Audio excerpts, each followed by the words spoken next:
Le terroriste a attendu la fin du concert, la foule, ses familles, ses enfants, ses adolescents sortent de la salle, empruntent une espèce de corridor, un hall qui en fait permet de rejoindre la gare qui est située à proximité, et c'est à cet endroit précis que le terroriste fait exploser son engin parce qu'il savait qu'à ce moment-là, il ne risquait pas grand-chose lui.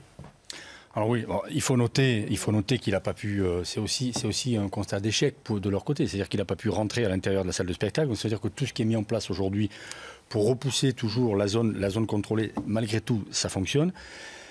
Et il faut continuer, je dirais, à sécuriser le maximum de choses et à mettre des choses en place. Mais on aura toujours, à un moment donné, avant le point de filtrage, un rassemblement de population, parce que finalement, c'est de ça dont on parle et c'est la cible.